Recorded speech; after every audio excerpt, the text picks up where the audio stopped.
Hey guys, Alex here, and welcome back to another video. It's been a while. Apologies for getting this video late in the other video. I should have Wednesday video should be up on Wednesday, I promise.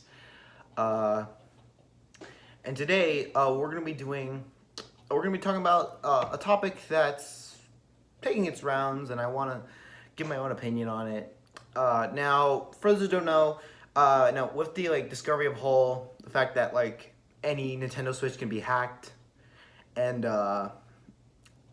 and also the fact that some games can't take full advantage. Well, some of the popular Nintendo Switch games can't take full advantage of their of the system's capabilities because of restrictions, because it's not that powerful, or the game's too much. There's been a lot of talk about how Nintendo could possibly release a Switch Pro, sort of like how Sony released a PS4 Pro, or a new Nintendo Switch. I'm not sorry for that joke, by the way. I'm not sorry. In fact, it's probably a chance they could call it that. So a lot of people are saying that Nintendo should introduce a Switch Pro, which would have slightly higher GPU, run games slightly better. It would maybe have more storage and have some fixes, and maybe be harder to hack, and not have the big issue on the side where clipping the side of the rail can basically get you into the entire Switch kernel. So yeah. Now, personally, I don't know how I feel. Now, in my opinion, I feel like if Nintendo were to do a Switch Pro, I'd feel like they would slightly improve the power, but not too much. They would make it more powerful, but not a lot. Not like PS4. Maybe slightly under PS4 and Xbox One standard. But not like Xbox One S or PS4 Pro. No, not like that. I also feel like if they were to do it, I think they'd make the storage bigger. Now, some people are saying oh, go 64. They could do 64 if we're lucky. I feel like if they were to do it, they would do I don't know, 48 gigabytes instead. I think 48 gigabytes is still better, and still would not I feel like going 64 might be a bit too risky. Set us up for disappointment if Nintendo ever does that. I mean, who knows? I mean, they could probably just wait until their next console. And yeah. Now, as for what games could be supported by the Switch Pro, there's been a theory that maybe in the future, if Nintendo ever does a Switch Pro, they could possibly have a few games that would be exclusive to the Switch Pro, because they wouldn't be powerful enough to run on the original Switch. I could see that. The 3DS did that, even though 3DS barely did it, the new 3DS. Because I know Xenoblade Chronicles 3D was a new 3DS exclusive. And then I think the 3DS version of Binding of Isaac was also something like that. And then SNES Virtual Console. So I could see them doing that. I could possibly see Nintendo doing just Nintendo having developers make Switch Pro exclusive games that wouldn't be able to run on the normal Switch, possibly. Though more so, I think we're just gonna get some enhancements. I think maybe, as for what I'd like to see, I think maybe Breath of the Wild could probably run at 1080p, or at least have adapted from 900 to 1080. And then same thing goes maybe Mario Odyssey could have 900 locked. Maybe Splatoon 2 could be solid 1080. Perhaps. I'm just really throwing ideas. I don't really know how it could be.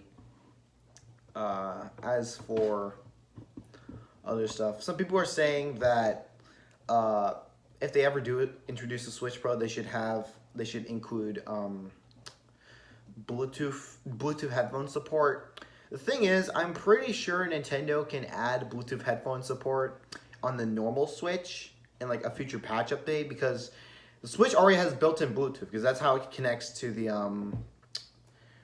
controllers. It's not proprietary, unlike the Wii and Wii U, because the Wii and Wii U use a proprietary connection. So yeah. So I think they'll just add a patch, and personally, And yeah. As for some other things, a lot of people will say like the Switch Pro should have like built-in voice chat. Again, that could probably just be added in a feature software update. I don't know.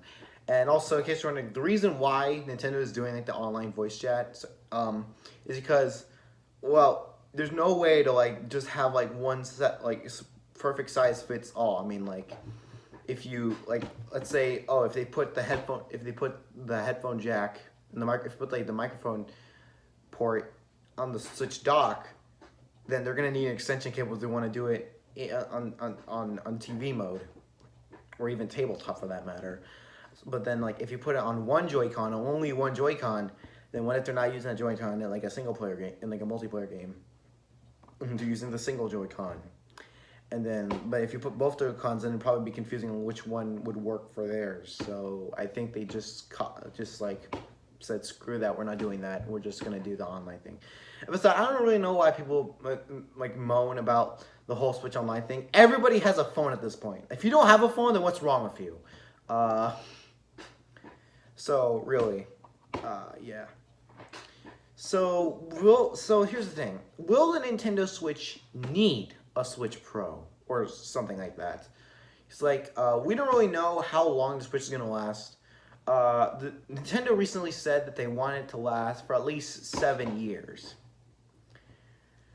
Another theory is that maybe when they say 7 years, it'll be like 5 years of active development and then 2 years of like the 3DS support that the 3DS is getting while they're working on like the next console.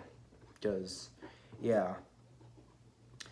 Another idea, but then if that's the case, then when will we get a Switch Pro, if at all? I feel like maybe they announce it, maybe in like maybe next E3, maybe perhaps. I don't know. That's my best guess. That's what Microsoft did with the Xbox One X, aka shovel, aka uselessness. So personally, I don't really know how this is gonna turn out. I mean, I'm honestly fine with my Switch, with my current Nintendo Switch. I know some people are unhappy with how the thing is, how a lot of games run 900p and sacrifice resolution for frame rate. Personally, I don't really care about graphics as long as the game looks good. Like, it looks really good. Like, I've seen, like, Mario Odyssey looks great, and that thing is always below 1080. And, like, I personally, like, I don't really care about 4K, personally. I know some people were saying that maybe Nintendo could release, like, a special dock, for, like, a 4K dock. I don't see that. I don't see that happening. I don't think the Switch is that powerful to run that. So, yeah. So personally, I believe the Switch Pro could be interesting. As for the price, I think it'd probably be $350. $350. I know that sounds kind of steep, especially considering the fact that the regular Switch is $300. But honestly, at this point, like, if you find that weird, then what's wrong with you? Like, really. And besides, perhaps in the future, the Switch can be bundled with more games. So, yeah, that's basically it for what I wanted to say. Question today is, do you think there should be a Switch Pro? Because personally, I think, on one hand, that'd be nice. It'd be nice, but personally, I feel like now is not the time to have one. I think maybe it'd probably be revealed at E3 2019. That's my guess. Yeah, so that's basically it for this video. Thank you guys for watching. And do the usual, and I'll see you guys next time.